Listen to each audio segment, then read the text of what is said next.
The WWE Survivor Series is November 20th, and I feel like right now that all the teams have been made, now that all spots have been filled, regardless of matches, I feel like this could be the final card, but I will not label this as a final episode just in case there's a pre-show match made or something. But we'll just go for them, all of them, once again, as quickly as possible. First off, a big match for the Cruiserweight division as SmackDown's only Cruiserweight. It makes me wonder why the fuck Kalisto is on SmackDown with the draft and everything, but oh well. I mean, fucking Kalisto representing SmackDown faces the Cruiserweight champion, the Brian Kendrick, on Raw. And this will be happening at Survivor Series, so this is the first cross-branded match out of all of them, except for the main event. Yeah, all these matches are cross-branded so far, so this is great, showing diversity, showing all this stuff. For those who don't know, the last pay-per-view, Kendrick won the Cruiserweight title, retained it via countout at that Raw afterwards. Perkins then injured his knee, and then just announced last night on SmackDown, Kalisto, the only Cruiserweight on SmackDown. Unless maybe Apollo Crews maybe loses a few pounds, he could be amazing in that division. Or who else is under 205? Or could go under 205? Maybe Hawkins? Maybe Hawkins, I'm not sure on that. I'm just thinking, I mean, James Ellsworth is a given. But he's not technically on the roster, so that doesn't count. But Kalisto basically is the only Cruiserweight on SmackDown. And I don't know why I want this to happen. But I'm going to pick Kalisto so the Cruiserweights go back to where they used to be back in the day on SmackDown. And that way Raw can worry about anything else on their brand. They have 3 hours. They can fill it without Cruiserweight stuff. Even though I feel like it would be too soon to have Kendrick lose the belt. It would be a monumental event. This is a big four event like Survivor Series. This would be a huge moment for the SmackDown brand to say that they now own the Cruiserweights, even though I don't really think they need 5 belts with only 2 hours each week. But Kalisto's basically the only Cruiserweight on SmackDown. Now, if Kalisto loses, does this mean he goes to Raw? Because what's the point of him being in the fucking Cruiserweight division or even having this match if he does not win? Because, fuck, that's the only way this makes sense, because he's the only Cruiserweight on SmackDown.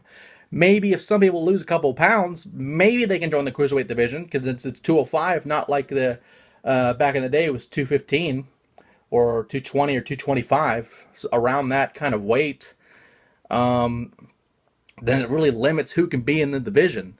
And I understand you split them up because you want to split up the Lucha Dragons, even though they said they were split up before the draft anyway. They would split up as a team. That could be a great way to bring Kalisto back on the Raw, or back as a champion of SmackDown. You're the man that brought all these people to SmackDown. It would make the most sense. Speaking of making the most sense, Dolph Ziggler had an open challenge for the Intercontinental Championship, and it became a qualifying match. I mean, this is supposed to be a fucking open challenge. Raw was a clusterfuck, and I'll get to that later. But Raw was a clusterfuck, and the only silver lining was Sami Zayn beating Rusev to be in this match. Even though it's supposed to be a fucking open challenge that anyone on Raw can answer.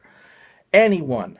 You could have had fucking Brock Lesnar come out and just fucking squash him as a warm-up match. You could have had anyone on this fucking thing. You could have had Roman Reigns have a warm-up match, unify both belts. You could have had anything.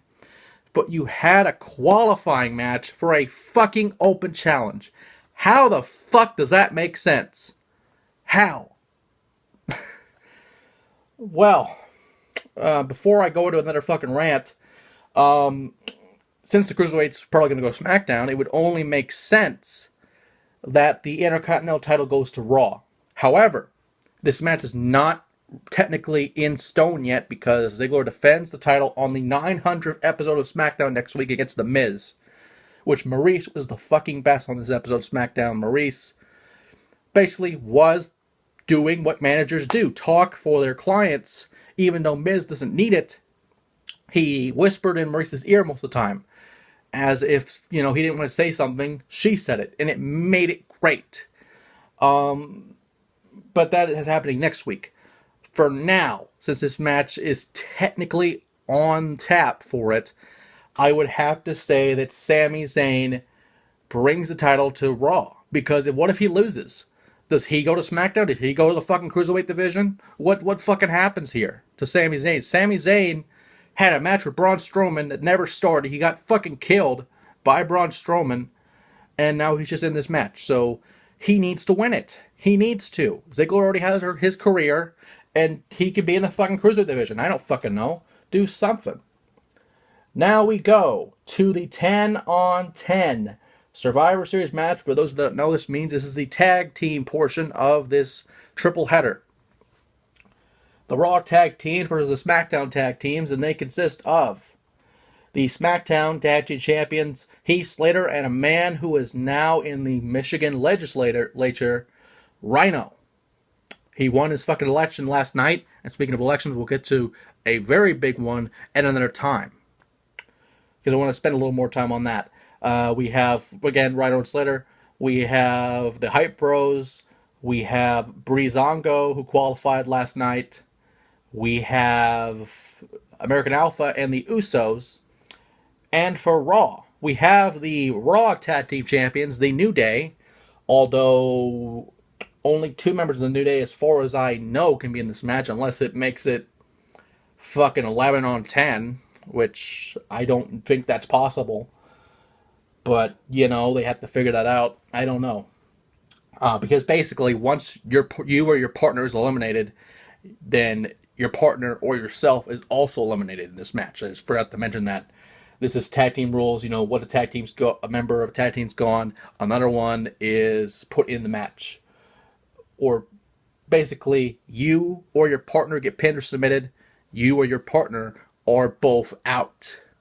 In the New Day's case, it's interesting to see what will happen there. But the New Day, Enzo and Cass, Sheamus and Cesaro,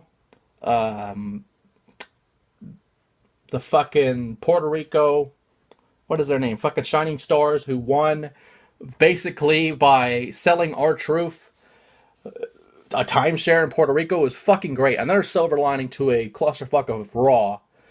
And they won a qualifying match, basically, which made no sense because they legally bought the spot, but oh well. And the Gallows and Anderson. Now, this match is fucking stupid. I'll tell you why. Because everyone on Raw has been fighting with each other to the point where this made Raw a giant clusterfuck.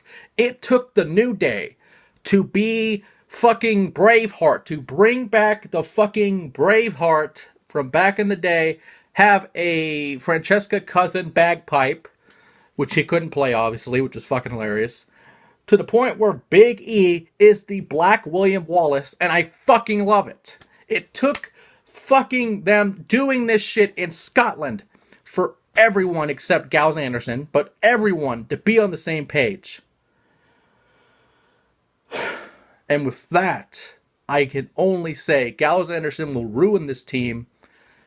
They said literally they'll backstab them to the point where I feel like SmackDown will win. And with that, we'll go to the rest of the matches in a second.